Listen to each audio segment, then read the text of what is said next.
Welcome to the Politics News Wolf US channel. Russia's war in Ukraine has inflamed conflicts in many critical regions around the world. The effects of the Russia-Ukraine war began to make itself felt in different continents and completely changed the dynamics between Israel, Iran, Turkey, China, USA, and Russia. The Ukrainian war has inflamed passive conflicts in many parts of the world. The wars for dominance, especially in the Middle East, gained momentum. With Vladimir Putin's withdrawal from the region to use his military presence in Syria in the Ukraine war. The influence of some countries on Syria is deeply felt from the beginning. It also greatly affected the relations between the countries of the Middle East, which at the time of Russia's invasion of Ukraine triggered the strengthening of various geopolitical and strategic alliances. Russia's war in Ukraine is changing the dynamics between Israel and Russia. Russia pulled the S-300 air defense systems from Syria to strengthen its air defense on the Ukrainian front. This means that Russia is more focused on Iran in Syria, while Moscow focuses on Ukraine. However, it also raised the possibility that Russia might now be in a weaker position to deter Israeli attacks in Syria, which Moscow disapproved of the weakening of political image of the Russian leader in the munition. Losses suffered by its army are Putin's nightmares. The country most affected by this nightmare is Syria. There has been an increase in the activities of the Iranian-backed militants who are trying to dominate Syria and Lebanon. In the face of this situation, Israel has to take drastic measures at the same time. The existence of cordial relations between Iran and Russia is an unacceptable undertaking for Israel.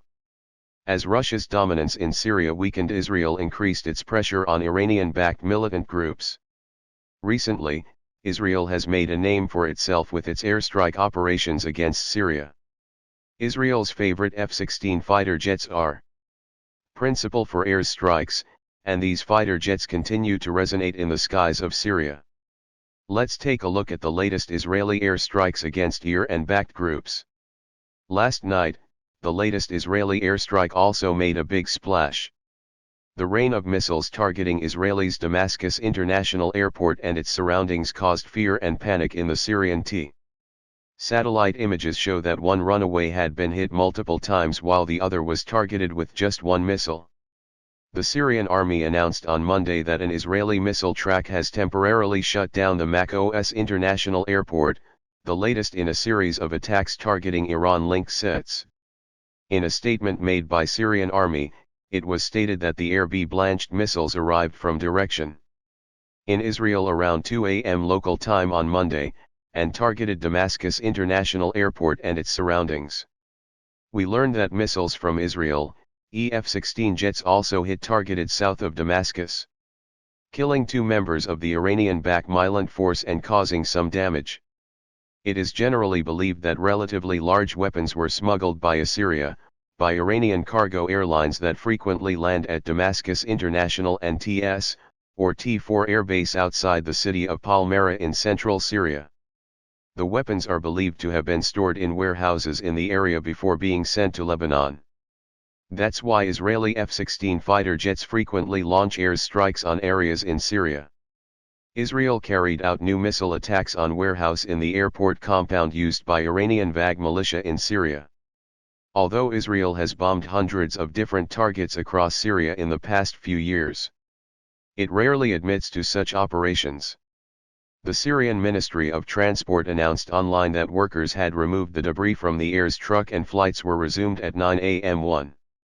One way at Damascus Airport was still unusable while the second was shortened by 500 meters, preventing large planes from landing according to an official statement sent by Syrian aviation author. The Syrian Observatory for Human Rights, a UK-based monitoring group, reported that Israeli raids had an arms depot, as well as an airport close to the facility south of Damascus. We learned that at least 4 people lost their lives due to the violent effects of these attacks. Earlier, 2 regional intelligence sources announced that the attacks hit an outpost near the airport by Iran's Quds Force and militias. It supports the prisons of Iranian-backed militants has spread in Syria in recent years. Last year, Israel intensified its attacks on Damascus International and other civilian To prevent Tehran from using its increased airlift lines to deliver weapons to its allies in Syria and Lebanon, including Hezbollah, Syria has suspended flights and around the airport for nearly 2 weeks in June, after Israeli attacks caused extensive damage to infrastructure, including a runway and terminal. Israel fired missiles at Damascus International Airport again in September when it struck the country's second-largest civilian airport in the northern city of Aleppo, putting it out of service for several days. Western and regional intelligence sources say that after Israel cut off its ground supply, Tehran adopted civilian air transport as a more reliable means of transporting military equipment to its forces and allied fighters in. Last June, airstrikes attributed to Israel hit Damascus International Airport, causing serious damage and rendering the main runway unusable. The airport opened 2 weeks later after repairs. According to Syria, Israel has also targeted Al International Airport several times in recent months. As a rule, the Israeli military does not commence on specific attacks in Syria, but has acknowledged it has organized hundreds of sorts against Iranian-backed groups trying to gain a foothold in the country. The IDF says it has also attacked armed shipments, believed to be affiliated with these groups, including Lebanon's Hezbollah. In addition, airstrikes attributed to Israel repeatedly targeted Syrian air defense.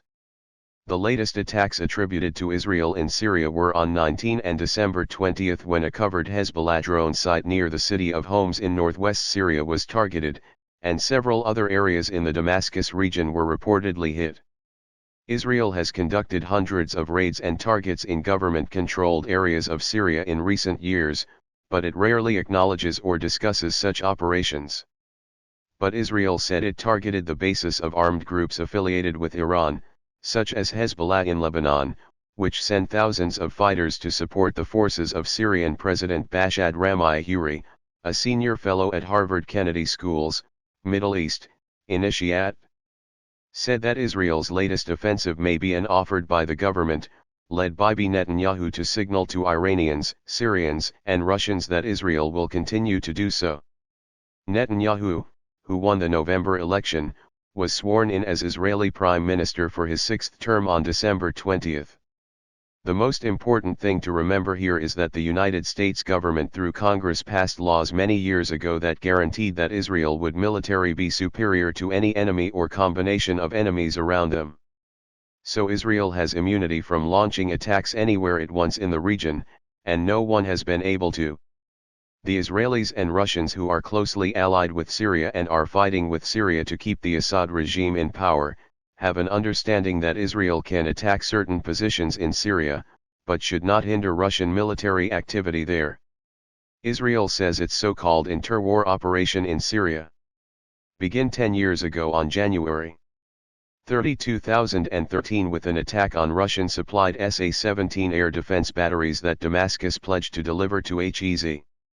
Israeli Armed Forces Commander Lee General Aviv Kohavi announced last month that there were 4 such attacks that year, but the rate is now increasing to 1 per day, led by Lebanese Hezbollah.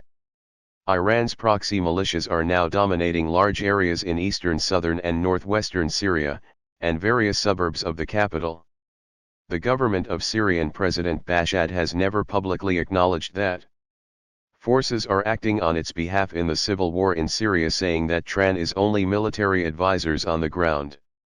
Iran's involvement in the Ukraine conflict may also serve to increase Israel's willingness to support Ukraine against the common Iranian threat. Indeed, such a change may have already begun.